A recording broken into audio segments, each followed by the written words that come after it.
Hello and welcome back to ThoughtBot's AI in Focus, where we have been working on building our Rails AI-powered application generator. For how long has it been now, Lewis? We've been going at this pretty hard for a while now. I think maybe 2 months.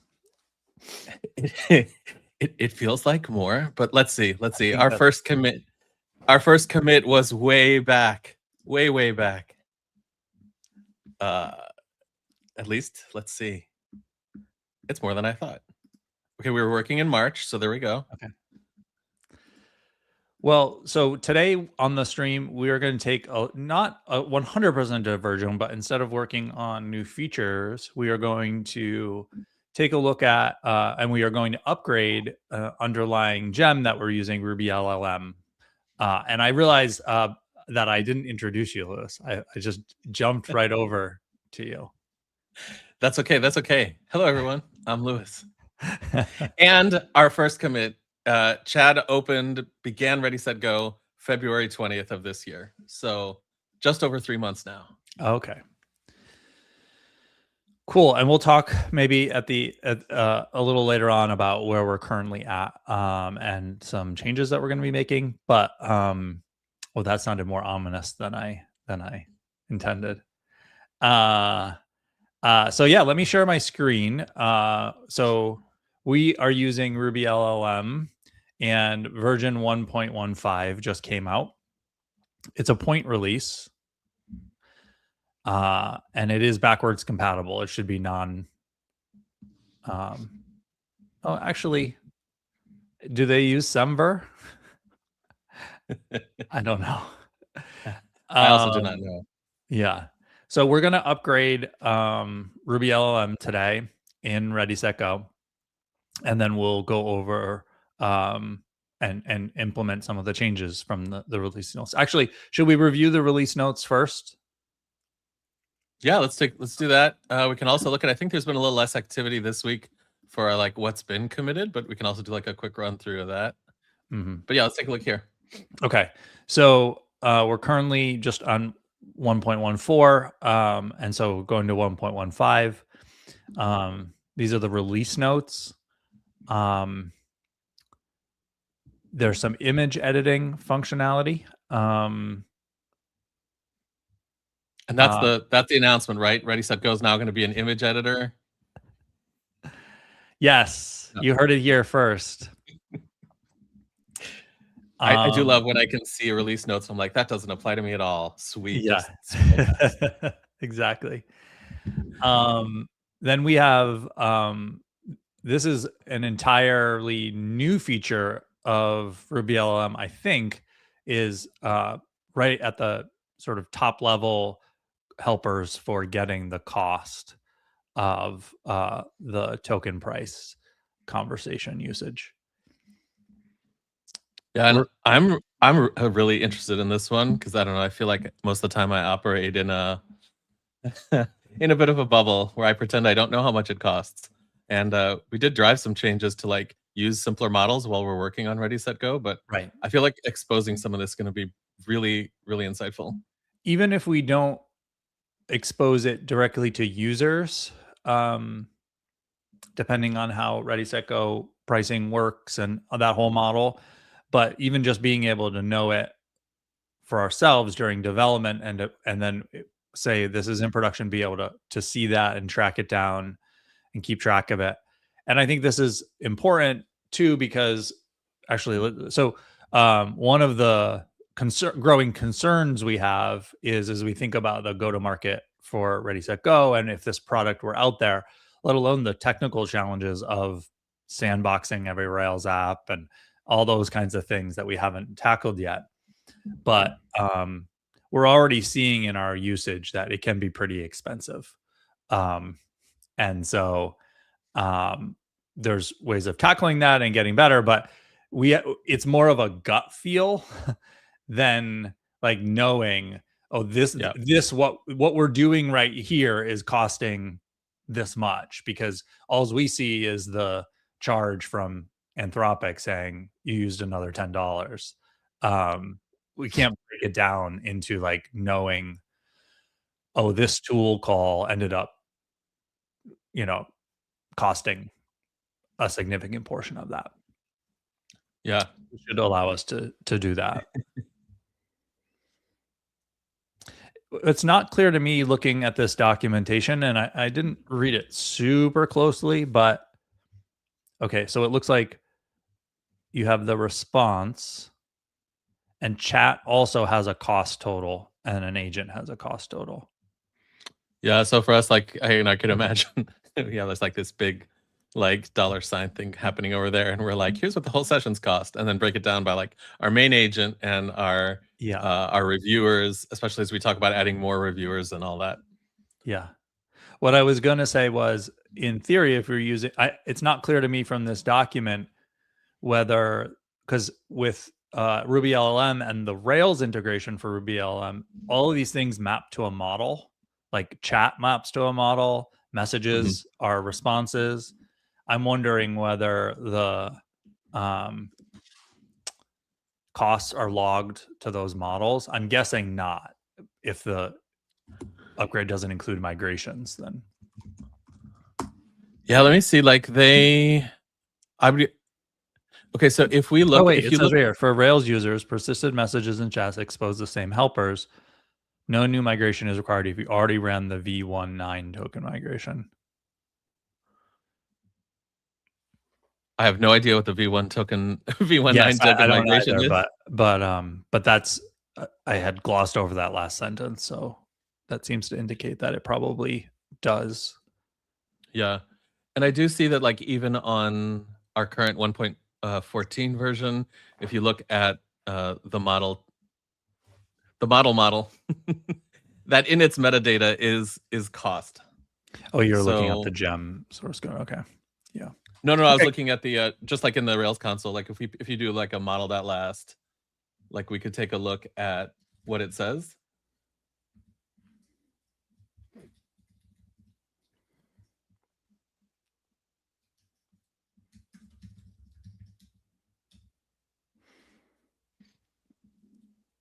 yeah. So for those who don't know, Ruby LLM Rails integration includes a model, which includes data about each of the models that are available from the different providers and including the current costs of that model. So then you can compute the cost of calls because it can do the math there. I say it'll be interesting to see if that model changed anymore, or if they just added hooks to get at it more easily. Yeah. Cool.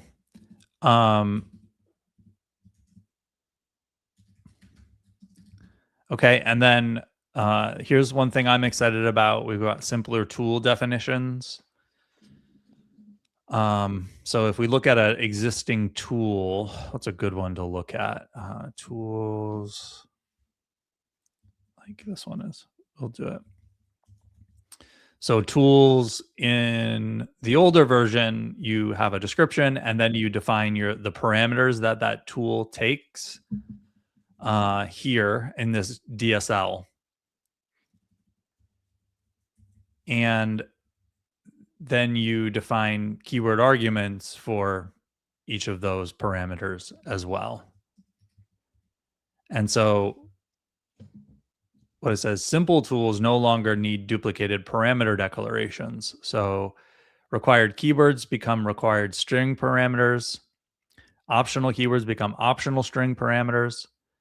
Explicit param declarations and the full params DSL still win when you need descriptions, non-string types, nested objects, arrays, enums, and full JSON schema control. So take, for example, this tool. In theory, app ID is an integer, not a string, and so it doesn't apply here. But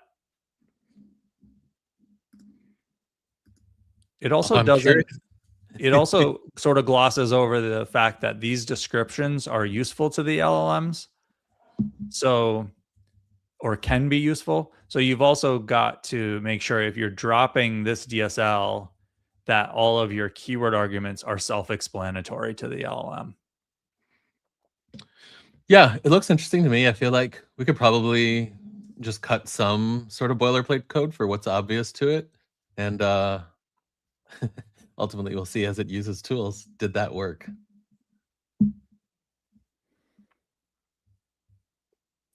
And then I'm not sure that I even fully realized this when we were doing it before. Did you realize that the on callback overwrote? You could only have one of them. Like We if you only had have one, multiple? so it didn't come up, but that they didn't stack, that if you defined an on callback in multiple places, they would overwrite each other, and only the last one would actually be there. The funny thing is I sort of like I never thought about it. I sort of assumed like this is the hook. And so everything you want to happen in that hook happens in, one giant block if you need it. Yeah. This would be nice. Like this new method is nice because we could be like, here are all the different hooks, and they're more isolated. So Right. that could be cool. Yeah, again, I think we currently don't need that, but it's gonna be good to look at. Yeah. And at this point, I'll also mention that we are monitoring the chat. So thanks for watching. If you have any questions, or if you've upgraded RubyLLM to 1.15 and implemented some of these features, feel free to chime in the chat and let us know how it's been, or if there's been anything, any gotchas.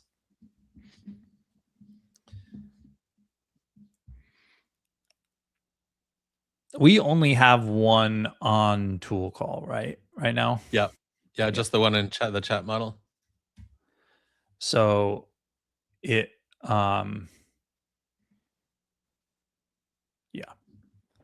so we wouldn't have run into that as a bug, but we potentially can refactor some of what we're doing. One thing I wanted to point out, or at least I don't know if we'll have time to investigate it, is I think currently the on tool call, it like either ran, I think it ran at the beginning and not after. It was one or the other. And Right. so like it made this interesting. I'm pretty sure it's before. It also made it interesting because I think their original guidance on this was like, don't raise here if you're trying to stop the tool calls, Right. because that's gonna mess it up. So I'm curious if in a before tool call we can now do something rather than have it call out, try to use the tool, and our interruption logic say, no, the user said stop. So if we have time, I'd love to look at that. Yeah. Okay, and then messages backed by a has rich text content now use to plain text before being sent to the model. This is interesting to me because it didn't. So someone out there must have made the messages model be a rich text field. Yep. And it was funny when I read this, because I was like, it wouldn't even have really occurred to me to do that, because all these things communicate, like Markdown is the way that all this stuff is. So when we added the artifact model, for example, we just did that as a text column where we're expecting to put Markdown. Right. So that was interesting to me. But now if you happen to do that, it will call to plain text. Yeah, that's actually, that's a good one too, because I can imagine in the user facing UI, someone might like to see the field as as rich text, because it's easier for them to like read that and not all the like markdown codes or whatever they might use. So yeah, something for the future. Okay. Active record eager loading now explicitly loads the active record support files only after active record loads, which fixes standalone require RubyLLM and Zeitwerk. Okay, so this is a loading problem. Yeah, and we have our open ticket. We have an open ticket for a strict loading violation that's caused, and you pointed out there's an open issue on eager loading. So curious to see how this changes things in this version. Mm-hmm. Rails Association Conventions, the new Access API now follows Rails Association inference more closely. Association names determine default foreign keys, while underscore class options only change class names. The install generator now emits explicit foreign key options only when Rails would not infer the intended key. I'm not sure I fully grok what that means, but I don't think it applies to us. I don't think it applies either because we're using the defaults out of the box. But for example, if we didn't want the model to exist and we wanted to call it like,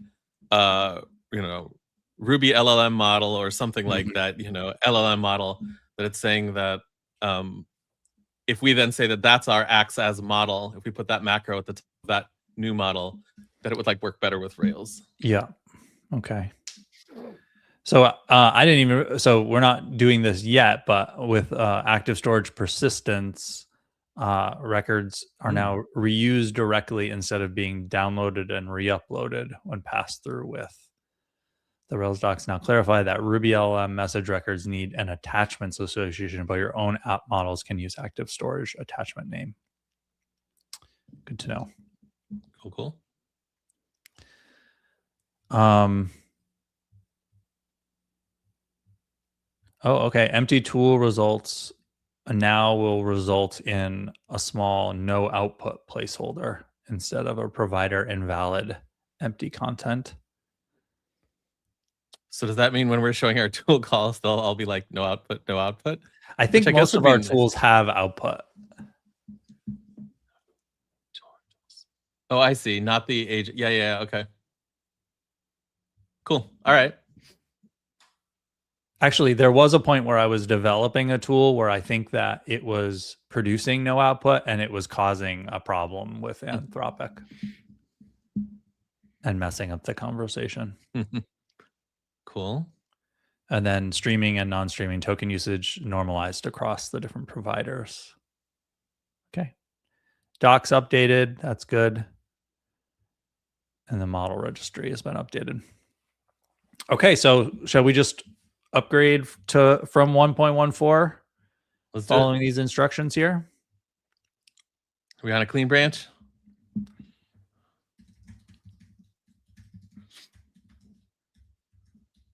One, 5. Cool. I see some comments in the chat. We have another appreciator of RubyLLM being awesome. The request is ways to manage tool count.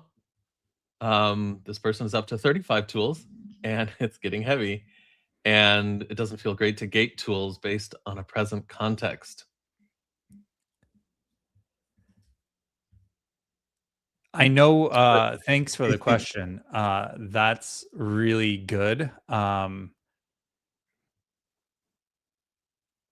I know what you're saying about it doesn't feel great to gate tools based on context. I think you get to a point where you need to do it, though. Chad, what would be an example of that? Of the like just the need to gate tools period, like.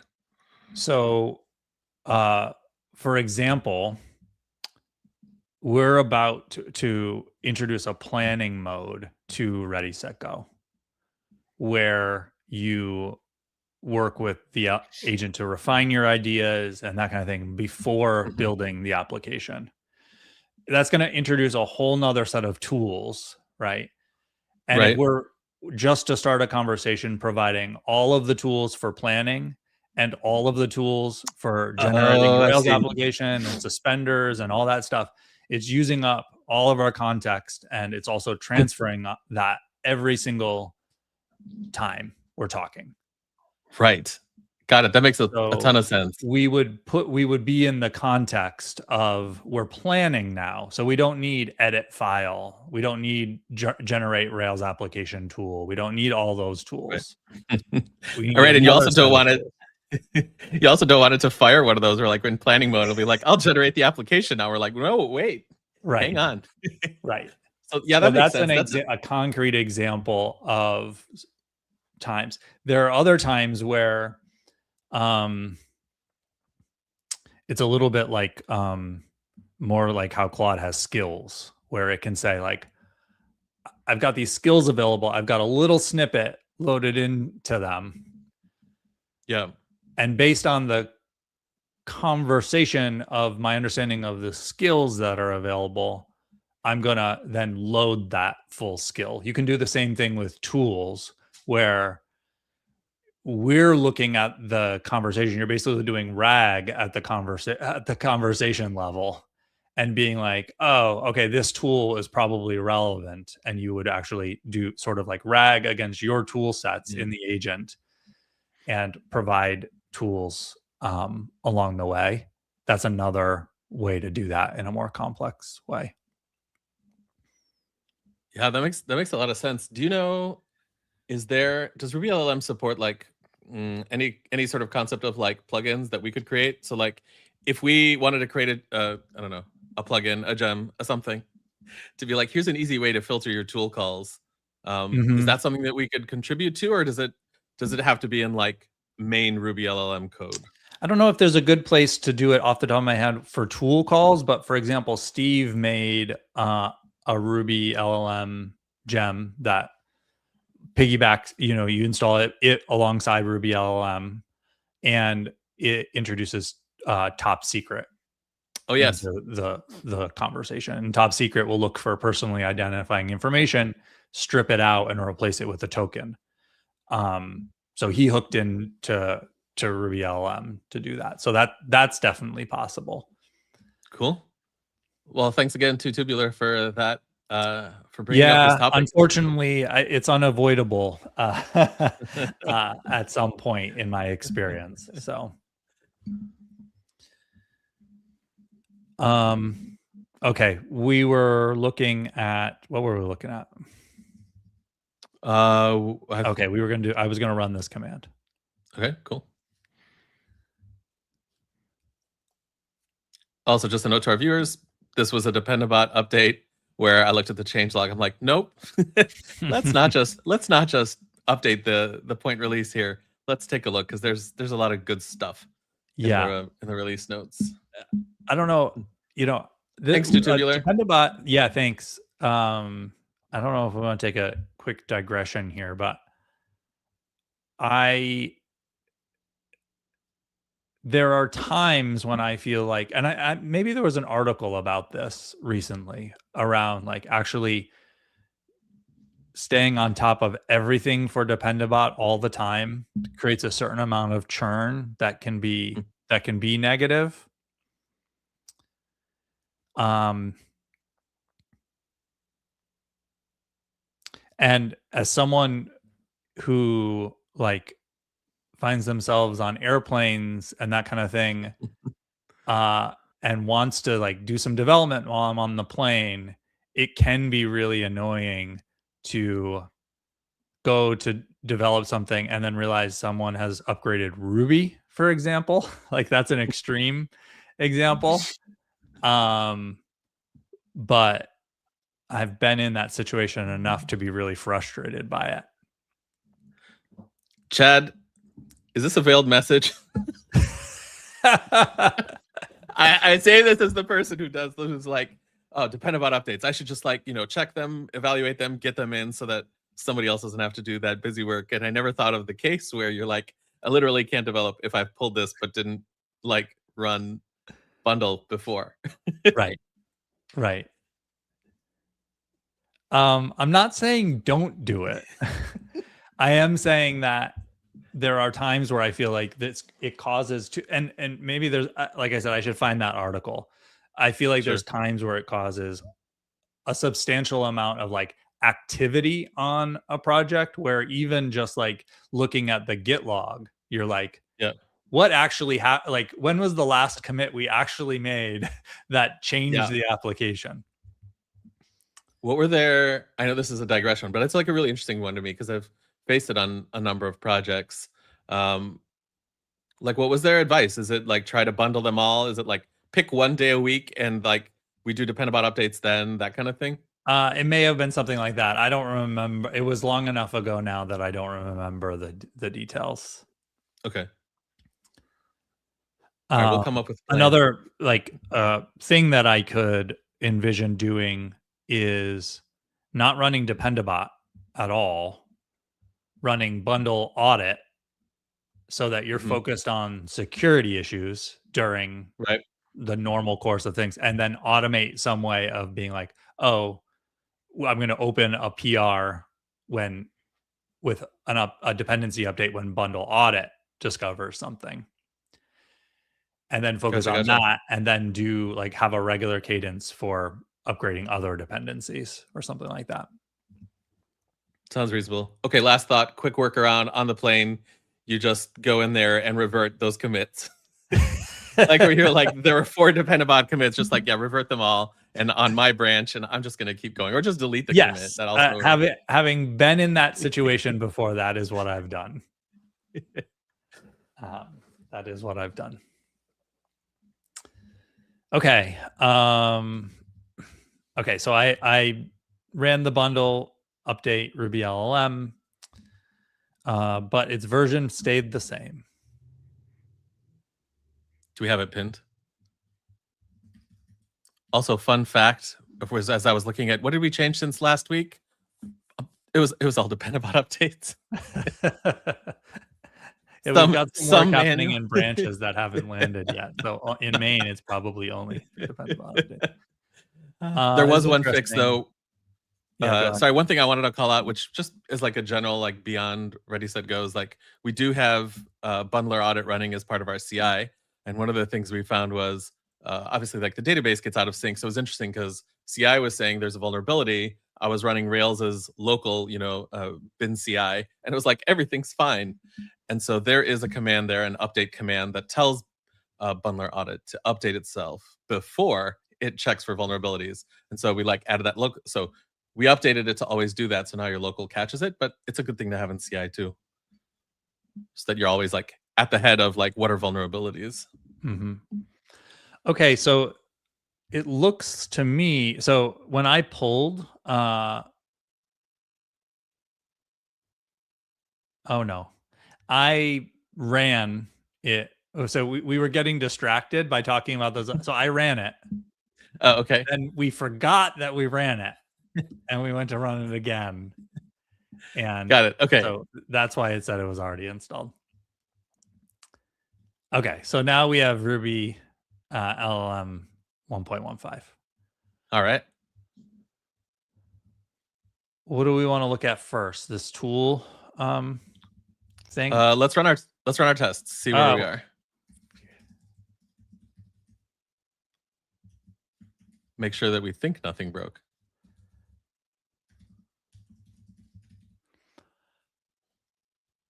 You're so judicious. No, yeah, good call.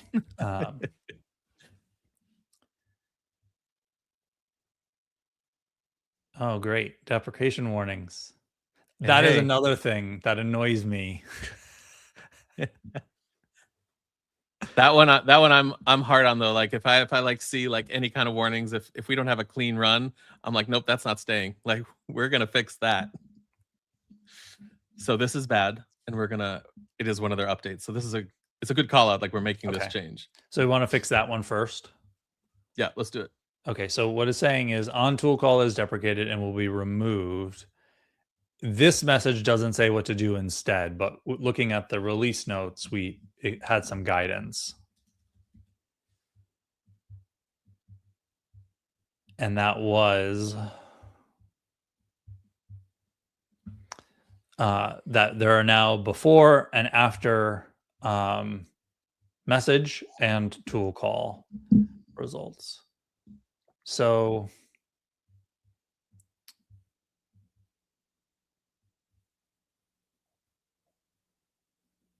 you were talking about how you weren't sure whether, or that there was an interesting thing about on tool call about did it happen before or after? The naming doesn't tell you.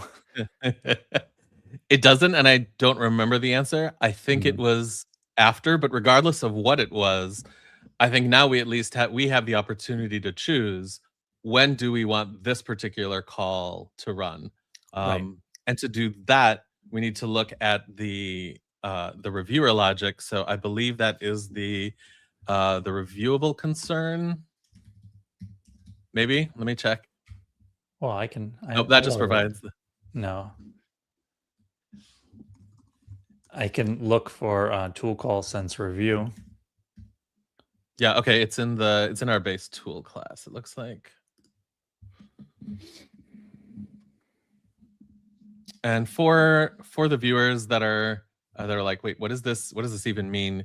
We have reviewers that, as the agent does work, it will periodically ask a different agent to check its work. So for, is it following TDD? If it's a styling change, is it following good, is it using BEM principles, etc. Mm-hmm. So some tools always require a review, like committing to the making a commit always requires review. Some are like hey, as you're going along, let's not let you get too far out of, let's not let you get too far lost before we just issue a review no matter what you called. So, or I shouldn't say no matter what you called. For certain tools, it's like check in periodically. So the question is here, when do we increment that tool count? If you look at the, what is it? If you search for review frequency.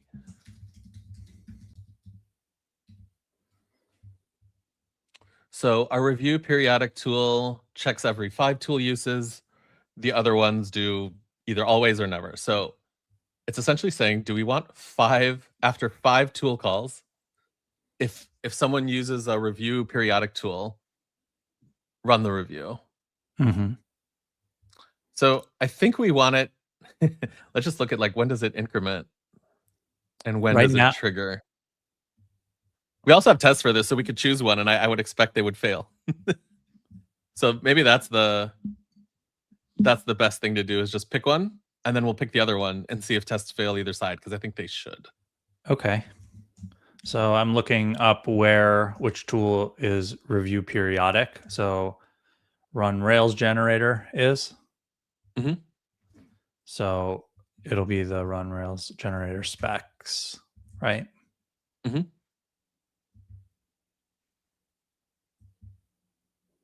Cool. So executes when reviews due, executes when reviews due, and reviewers approve. And then I think there's going to be a doesn't execute when it's like,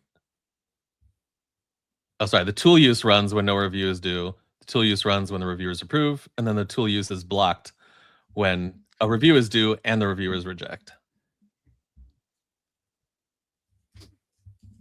So these specs do review frequency -1.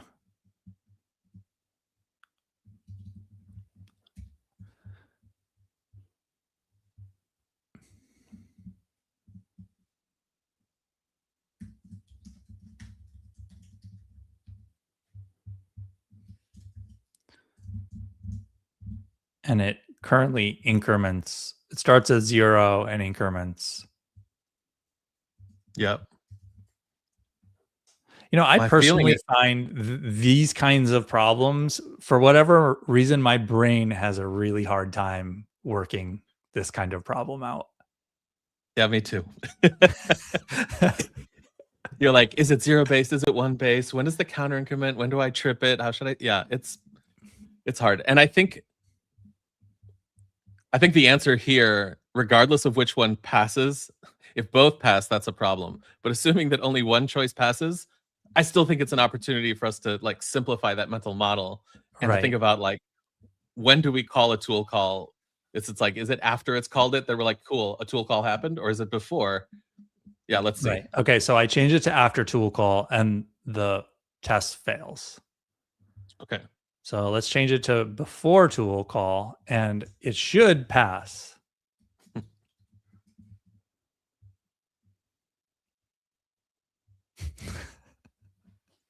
Wait. Can you go back to the undefined method before tool call on instance of, and I bet. Oh, this is tool result.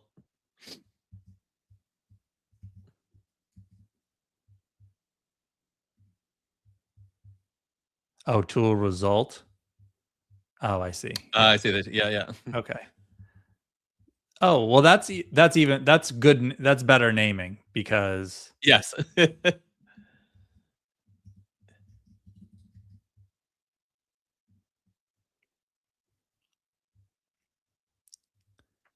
okay. So after tool result and then before tool call.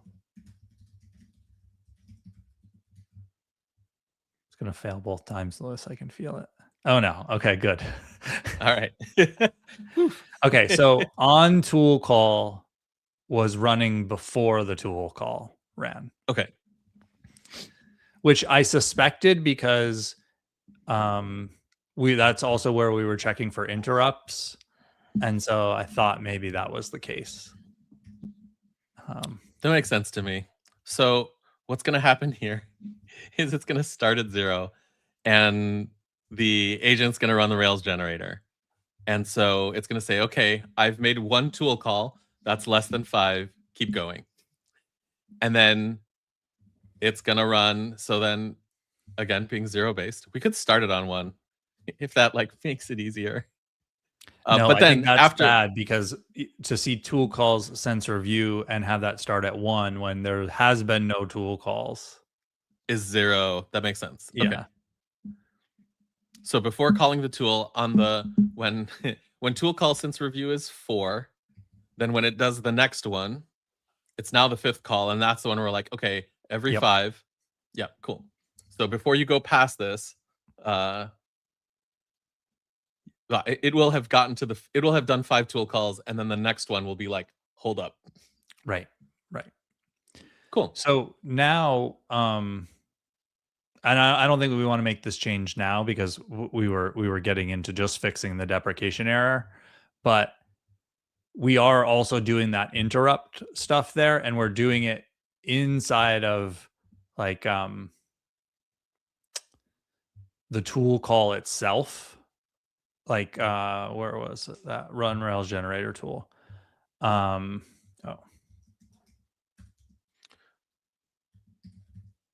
I think it's in the tool model, yeah, you're right. Tool. maybe.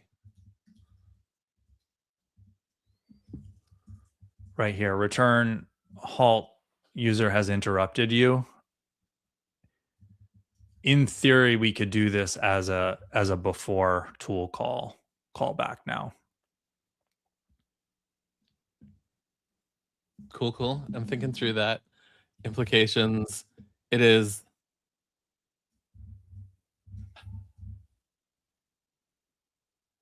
It's interesting because like right now we have like all the interruption and review parts all in one spot. And if we move it out, then the chat model is responsible for knowing what to do. Mm-hmm. Like the chat model has to know about tools, although it is about its own status. So I don't know. I'm 6 of one, half a dozen of the Yeah, other. but if you remember, uh, we're really getting in the weeds here. But if you remember, we needed to come up with this whole thing about initializing tools with the chat so that they would know about the chat so that they could uh Yes. and so the advantage of it being a callback from the chat is that it already has the chat. And then, yeah, can we look at the rest of it?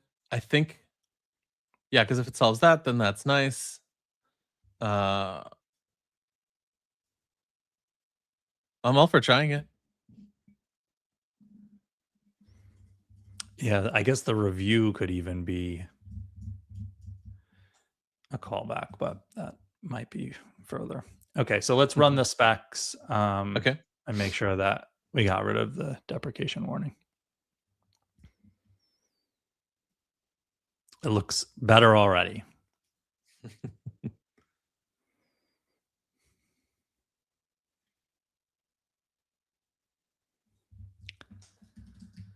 Okay. Why did the yarn? Oh, okay. Yep. Wait, why did yarn lock update?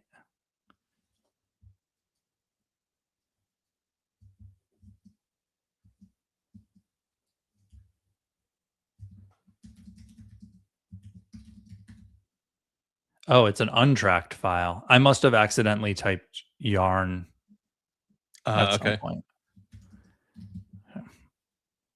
I think when I checked out for today, I just out of habit did bundle yarn. Mhm. Oh, okay. Um,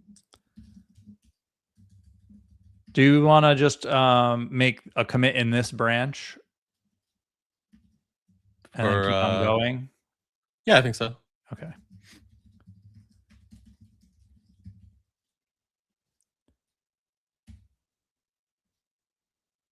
Um, update Ruby LLM to 1.15 and fix deprecation warning. Cool.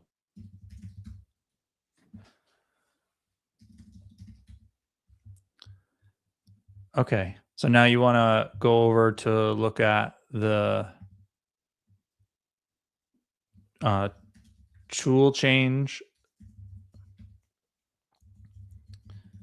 Oh, in this case, the app ID is a string.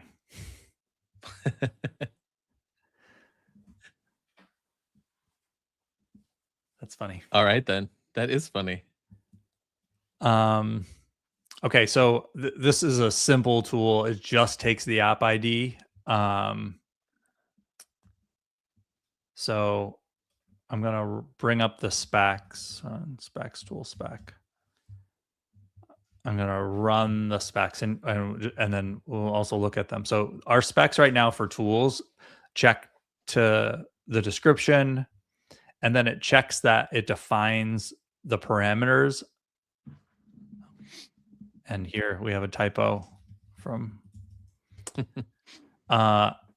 and we have an expect param helper that checks to see whether the param is there with the description. So I'm interested to see if this breaks and how. So did you change the I looked away for a sec. Did you change the tool to not have params I anymore? haven't Or changed is it it yet. okay. Okay. I'm just going to run the spec so that we can see it run. Okay. So now I'm just going to remove this, I guess. Actually, I'm curious though, because you changed the description, right? Or was No, it I didn't the change the description. It was the doc string of the spec. oh It the said doc string. app Okay, okay. name Got it. Okay, instead of cool. app ID. So I'm going to Yeah. remove the params and then rerun the spec and see what happens.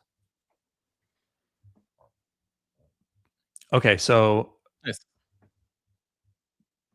the params can still be inspected, but now description is no longer defined. Nice. And this is also a point, if you watched 2 weeks ago when Richard was co-host, we had actually talked about this, maybe not on stream. But he had asked on a PR, like, I don't know, he had pointed out that these particular tests seem a little brittle. And so this might actually be getting at what he's calling about, what he was calling out, that maybe we don't need those particular tests, at least for the description. Yeah, I think it's if you're operating under the assumption that the text matters, like, so there are times where if I'm writing a spec and like we've decided the user facing copy for this matters, Yep. then I might write a spec for that because it was like this decision to have this specific copy was made in this way, and I want the Yes. specs to break if someone changes it. A lot of this text that we're sending to the LLM, we're making the assumption that it matters. True. Like the wording of this prompt is intentional, at least for now, etc. And the tool descriptions are that they tell the tool, the LLM, what the tools do. Okay. That makes sense. So I would make the argument that to the extent that we have them, I do think we want specs for them. But to Okay. the extent that we have them and they're intentionally crafted, we don't Sure. want someone to change it without breaking a spec. How does that impact someone going forward? Because now let's say like you and I have this domain knowledge about what we're building, and when the next person adds a tool, like there are 3 tool PRs open for tools we need. How will that person know? Do I define a description? Do I not? Do I use Right. the defaults? I think it comes down to usage and saying, "Oh, this tool's not being called correctly." Mhm. Okay. Yeah. So right now, if we want to switch to this new syntax, we need to drop this description. I don't think our helper expects description.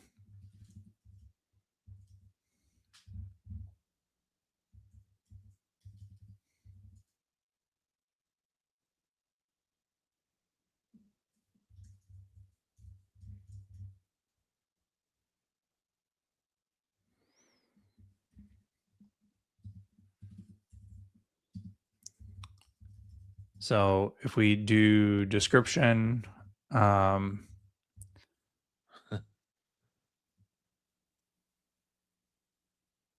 Is that still I gonna think break? Because this would it's be gonna. compact. Let's try it. Nice. that I just one shotted that and I and I was making so we just recorded an episode of Giant Robots Smashing Other Giant Robots earlier today, Uh-huh. and I had already on the show made the joke about Chad GPT, and then Sammy asked, "Do you know how fish drink?" Okay. And I thought for a moment, I said, "I don't know, but I'm gonna guess that they drink through their skin." Okay. And I got it right. And I was like, "I just one-shotted it."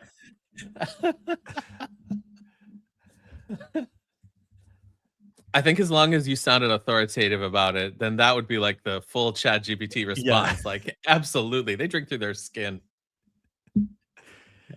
but And I then if did you're like, I surprise don't him think. that I got it right because I said, "I don't know," and then I got it right, so but to be fair, that's probably like, there are a lot of things where, like, the knowledge is in there somewhere, you just don't know why.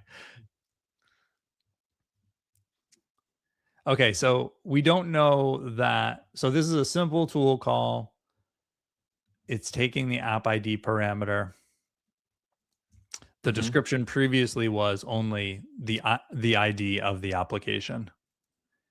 So I'm gonna guess that that description doesn't that's okay to drop that description. It's sufficient, sure. Um, But I think your point about the larger point around, like, how do you know whether that's the case or not? And how do you know when to use params and when to not? is there hmm, what if we push some of that knowledge into the description? Like, does that help at all? I also think it's gonna intuit that app ID, like we're giving it app ID in our Right. chat ask body. So it knows. Um and if it tries to use a tool at any point with the wrong app ID, it it will fail, or at least it should. Mhm. That actually would be interesting. We should check to see, like, do we have coverage that can it run? I feel like we do, but We do. if it Yeah, we actually, check specifically for, um it's like, is it like the current user accessible projects, the app? Like, yeah, but what if you, go ahead. sorry, go ahead. I was gonna say, like, what if you do have rights to it? Will it still, I would love to look at that test, just because here we're weakening the what app ID is. And so if it chose the wrong one, but you had rights to that one, would it still would it still run? I wanna say that the LLM is actually never passing in the app ID, but that's wrong. That's what I wanna say, but Mm. but it's wrong. Um, we put the app ID in the initial prompt. and then we rely Mhm. on the LLM to do that. We do have some checks, I believe, to make sure that the user who is doing the chat has access to that app ID.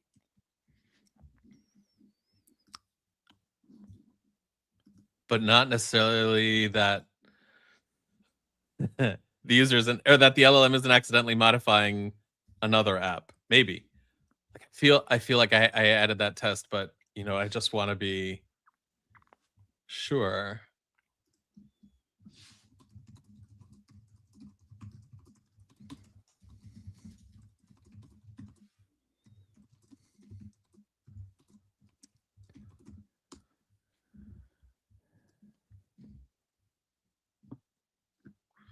I'm taking a quick look.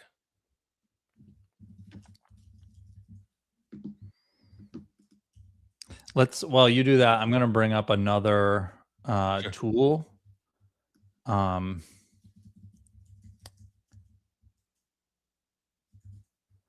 So this is a case where it just says run the Rails server and has a string param of app ID with the description, the ID of the application to run the server in. I think in this Okay. case, I would add within an application Yep. to the tool description. And then I would feel more good about getting rid of that. What if we added, instead of within an application, because that is a little bit still open, like run the Rails server for the specified application ID or app ID?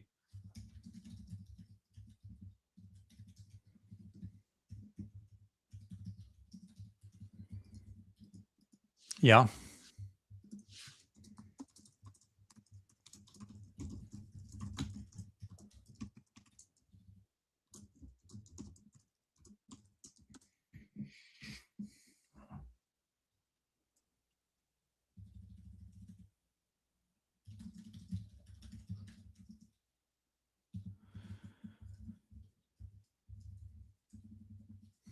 Nice.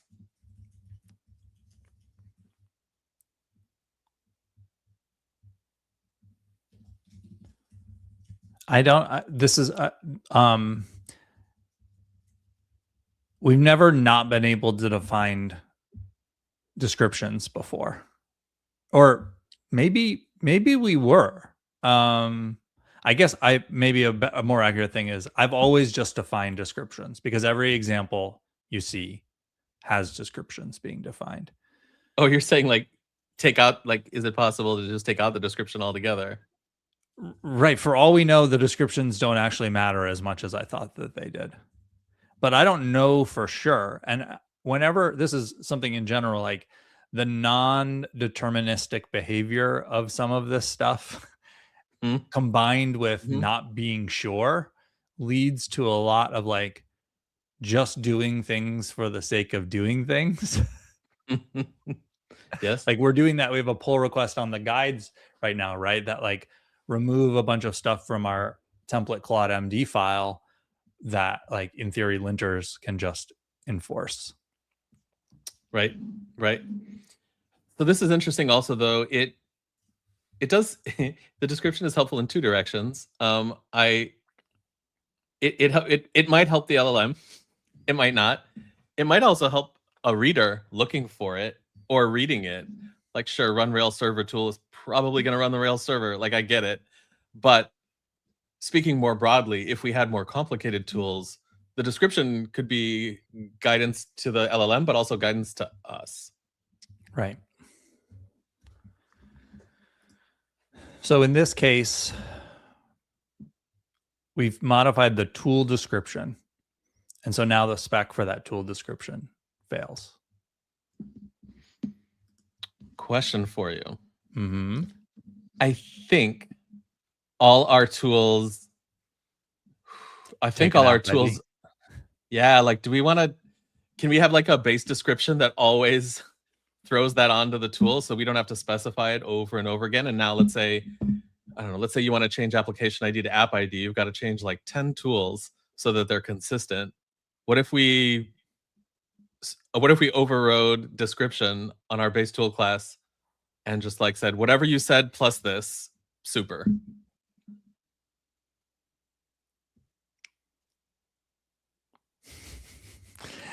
Didn't we run into a lot of trouble trying to override execute in that way?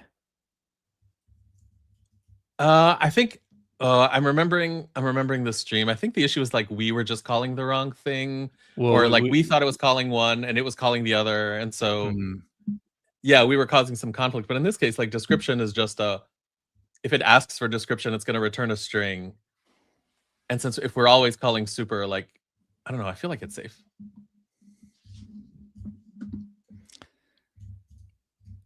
it seems a little too magic to me. Totally fair. Like as a user, I'm writing a description. As a user of the API, I'm writing a description to have things tacked onto the description.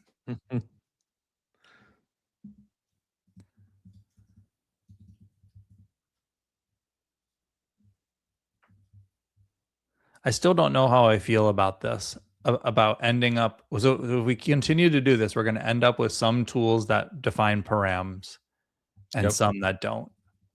Yep. And maybe like you'll just get used to that. But I'm trying to think of another analog where like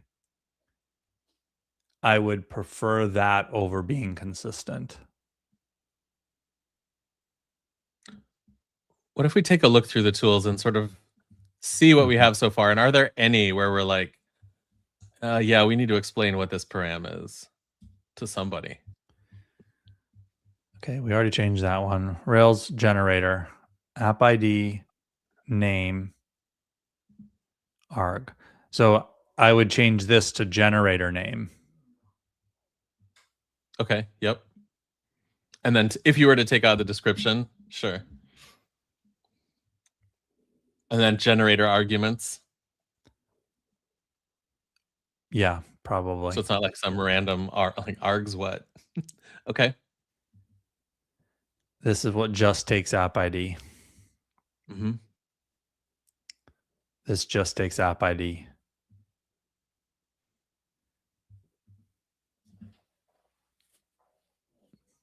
The file name of the file to read within the lib instructions directory. So I would move read a skill within the lib instructions directory up Yep. to the description. Okay. Read a file. I would add within the specified app ID.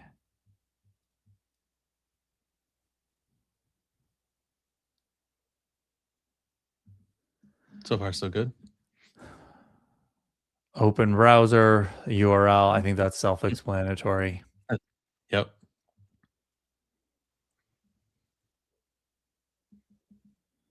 We already have a good description there. Yeah.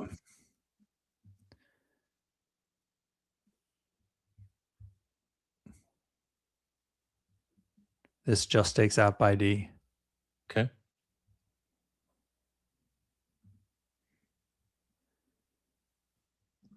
File name, old text, new text. And we already tell it in the description how those parameters are used. And tell it that it'll be created if it doesn't exist. Right. We don't tell it if it appears multiple times, include surrounding lines to make it unique. Mm-hmm. That's the first one I feel like, ooh, that's really good info. Yeah, it could be in the description. Sure. Commit changes tool, ID, and message. I might change that to commit message. Agreed. And that's all the tools. So it seems like, at least for now, and I didn't look at the types, but I felt like most of it were all was strings, with the exception of app ID, which sometimes we do a string, sometimes we do an integer. They can all be strings. So that's a win for this solution in that if we remove it, it's going to default to app ID and we'll have consistency there. And I'm inclined to go with let's try it Yeah. because we don't have any deviating tools right now. Yeah. And at the point that we do have one, I guess you could be like, oh no, now do we have to add it all back? But you could always ask an LLM to add it all back and it's not that painful. Right. So the language that we're commits all current changes to Git for the application specified by the app ID.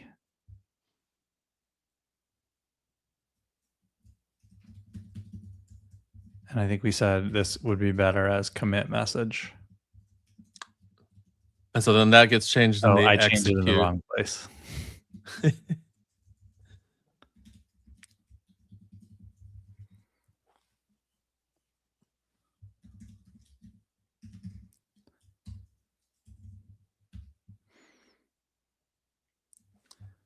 So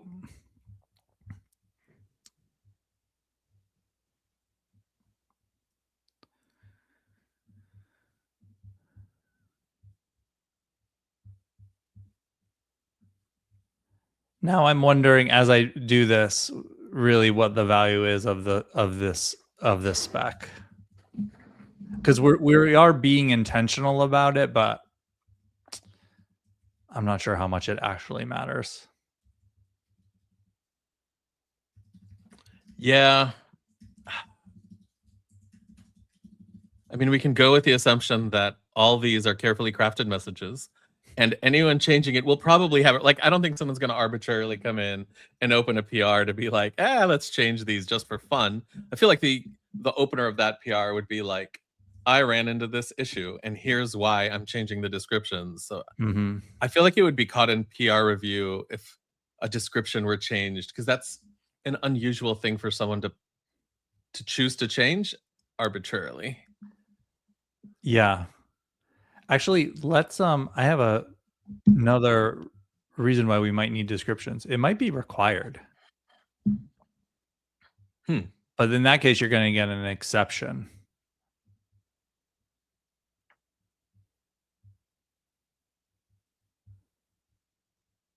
Well, it's not required to define the tool, but I think it results in an error when you try to give the chat tools without descriptions. That's in the back of my mind. I think that happened at some point. Do you mean like in the live code? Yeah. Because I feel like we have enough. Enough is the wrong word. I feel like there exist tests that literally go through the chat ask because we stub the response back. So just as an example, if we stub a response back of use a tool, then the test actually tries to use the tool. And like that is deterministic.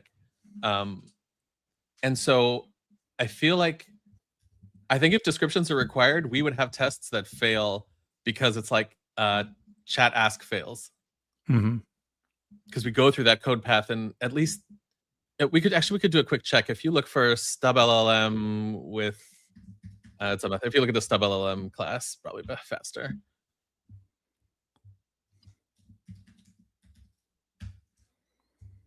And if you look for scroll down past the raw stub LLM, yeah, like if you look for that method, that's to me a guarantee that if we're calling that, it is going through chat ask and like internally, it is chat ask is firing.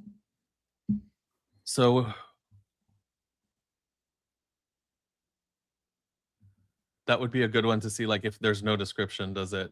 And change it on list files, because I think that's the default one.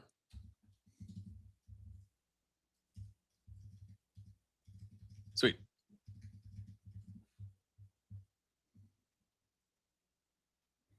So it still passes.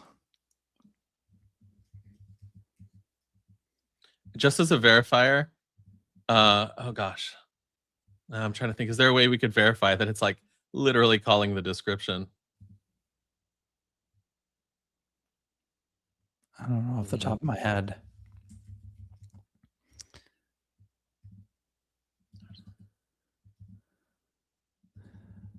Oh, I know. Okay, what we could, I mean, I guess we could just try and access the description in the execute. And if it's like, I don't know, that might force it. I'm feeling like it's safe to remove description. The spec. If you wanted, description, you mean? Yes. Yeah, I think so too. We do still have a spec for the params being defined. Yes, and I like that. That makes sense to me because we're now making some claims, especially about the types.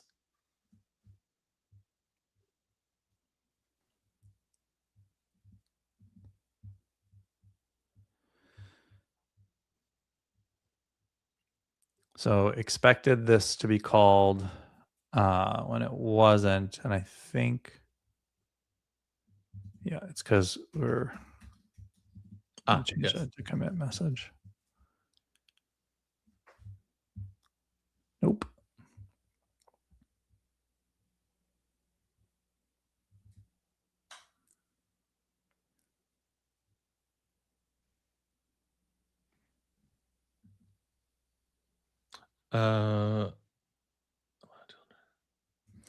So the other thing that changed is app ID now expects a string. Good point. But it's just calling app.find.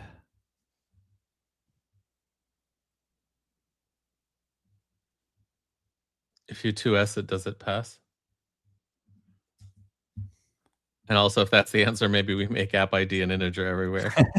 But then we have to use params. For what? For params, everything assumes a string if you don't use params. Oh, right. Okay. Okay, so that didn't fix it. Okay. This was definitely passing before we made the changes. Okay. You want to undo commit changes, tool changes, and see if that passes? That might clue us into like what's going on. Oh, here, commit message and message. Oh. Why is that not resulting in an exception? Maybe because maybe it's being swallowed because the chat ask that execute is happening. You could try. Why don't we put an explicit raise in there and see if we can see everything that happens within tools. That's why. Yes. Okay. Good. Because we don't want any tool to halt the chat, and if any exception happens, so we're actually rescuing like standard exception or standard error or whatever. Okay. That's too bad. It's too bad that we can't. Yeah, that's a issue with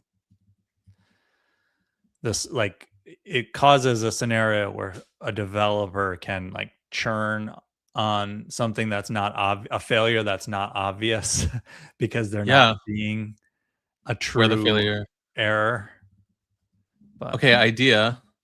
Can we look at the tool? Can we look at where the rescue happens? Yeah. I don't know if your idea is the same of mine, but we could have that be only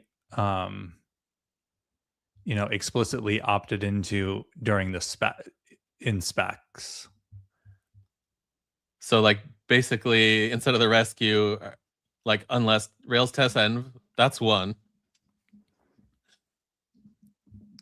Although I think we have a test that it does rescue. So right. So for that spec, you would say, no, I want the rescuing behavior. Yeah. That's not the higher level.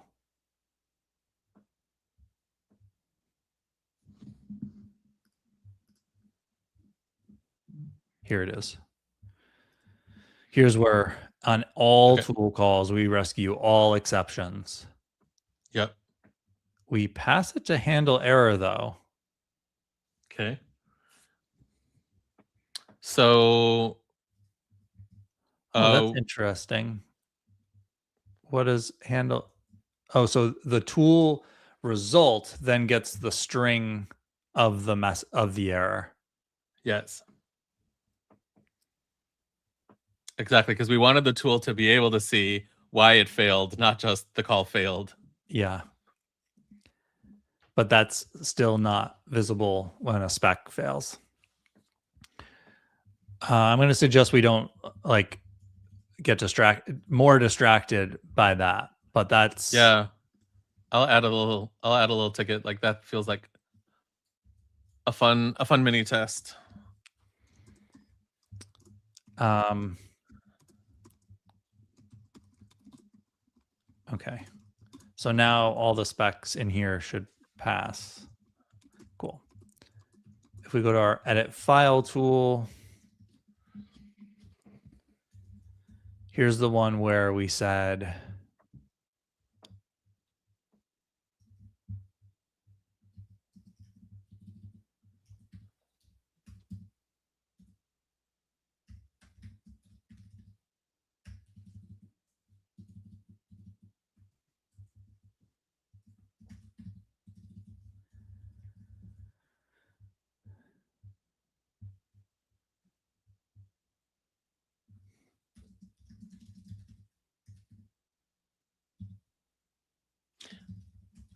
I wonder if we could change that instead of if it appears multiple times, like mhm, just tell it include surrounding lines to ensure old text is unique. it's going to use our tokens. Oh, because it's going to always. Although at first it has to decide if old text appears multiple times or not, so it might like run some kind of a like file It search to always has to ensure if it's read the unique or not. file. Sure.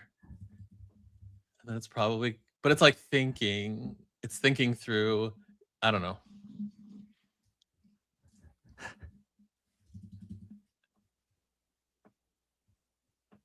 I don't know. That could be something to experiment with in the future. Sure. In the big scheme of things, it's going to be a small cost either way. Um,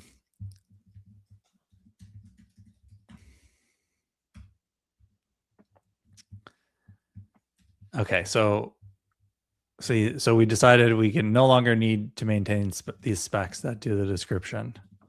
Yep. We no longer have this. This is a string. Quick suggestion. Mm-hmm. If we're going to um if we're going to a world where everything is a string unless specified otherwise, what if we changed our expect param helper to default to string? And then when we call out type, it's obvious that, oh, this is an exception versus the normal. Nice. I love it. Thank you.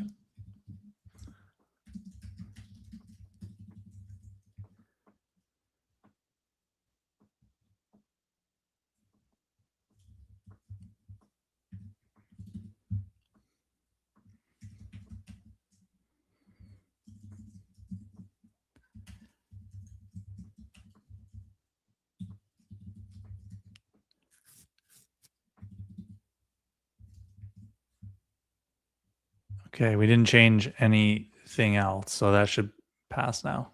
Cool. Okay. So that means that we want to go over here and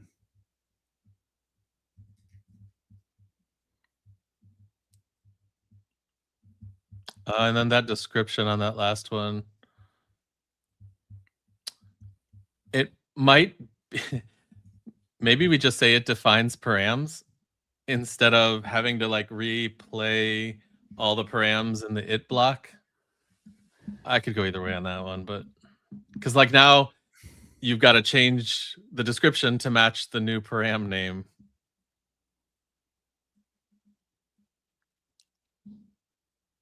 oh, I didn't follow what you're saying. I was like, what are you? Oh, you're talking Uh, about this up here. yeah, like if we just say it defines params for all these tests or it defines expected params, I don't know.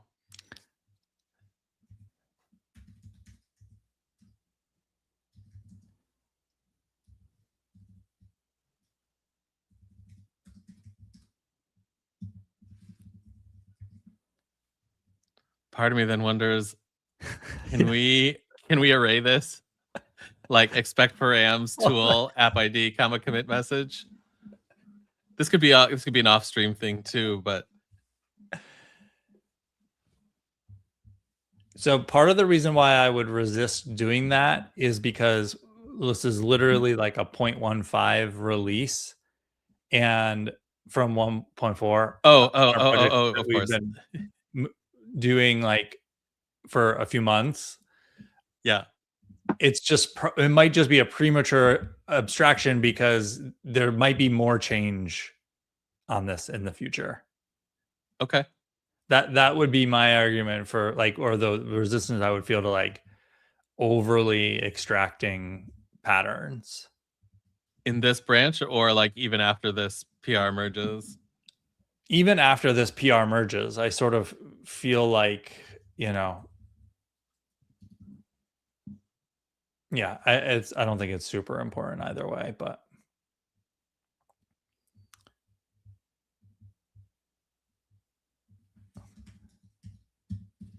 okay. So now we have that. Okay. So I like to generate new application tool first and modify the tool first. Generates a new Ruby on Rails and installs clearance for user and Ru for styling. I feel like can we take a quick pause if we're going to kill that description? Can we look at there's like a system prompt that we define somewhere. Yeah. It's in the system prompt RB. And we have like, this is all the stuff we now tell it. This is all the stuff we tell it when it's generating something. And so my question here is, would it be helpful in one of these sections to say, here's when you're generating an app, like it's the knowledge that we're using clearance for auth and Ru for styling. Can we and should we pass that here in its initial prompt?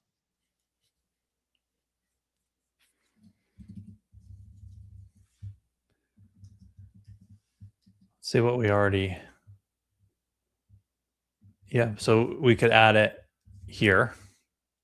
Mm-hmm.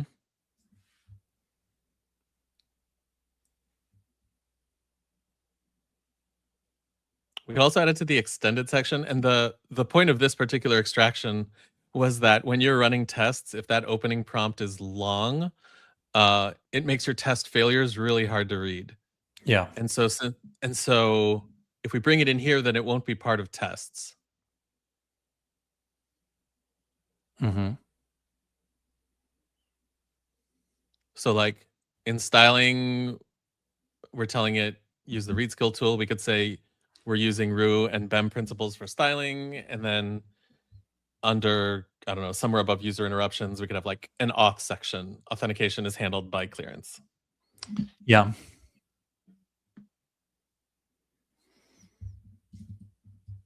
Yeah, I think that would be fine. I don't know. Do we want to make that as part of this PR though? Probably not.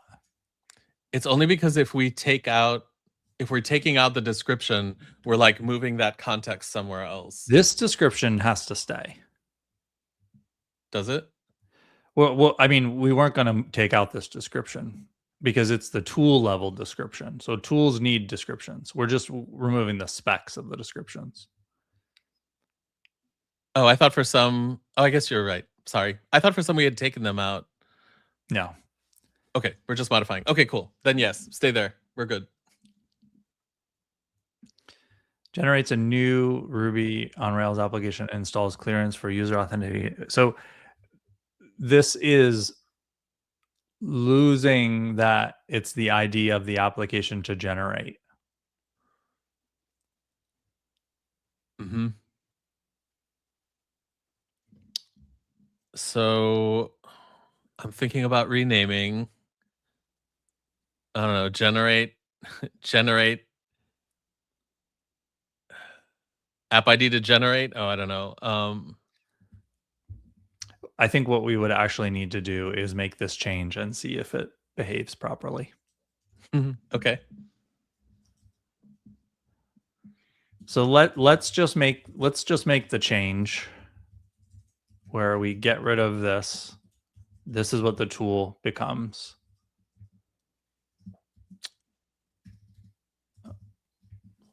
And now these specs should fail. Yep. Since it's a string now.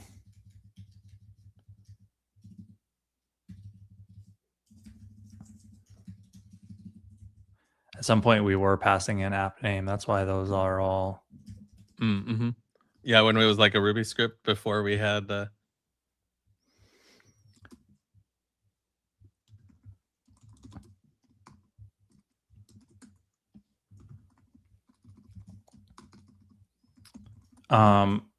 We could go over. So the only reason I'm hesitating about going over is like I'm not sure that this is in a state where it's working given the changes that we've made. But I think it probably is. So let's start the server.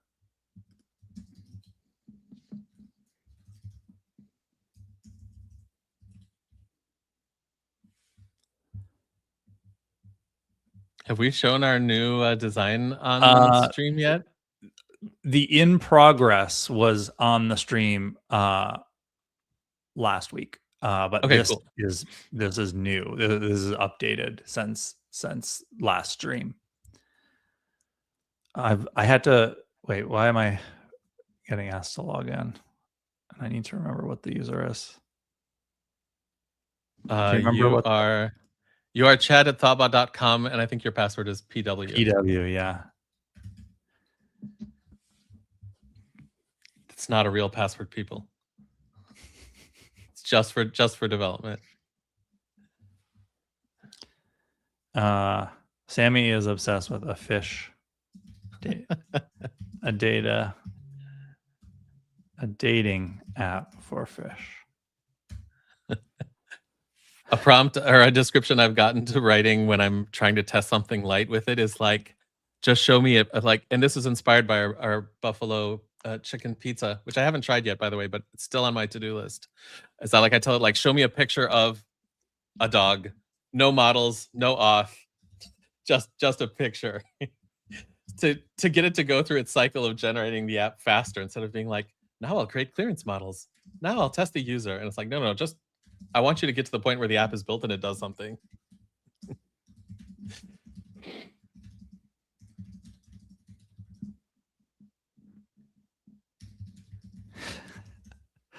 This is ridiculous.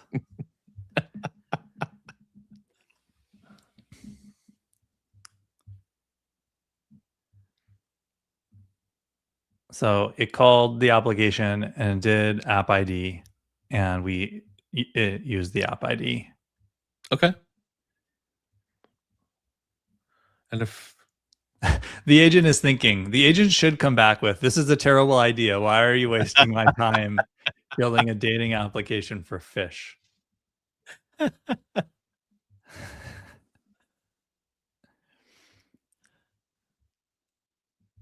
Cool. All right. Once it runs through a few, or do you just want to scan some of the? Oh, it's already creating the fish model. All right. Or it's writing the tests for the fish model. Let's run the specs to confirm they fail. Migration for the fish table. And that's one, I think we still haven't changed that one yet. No, we haven't changed that one yet. We changed edit file though. Yep.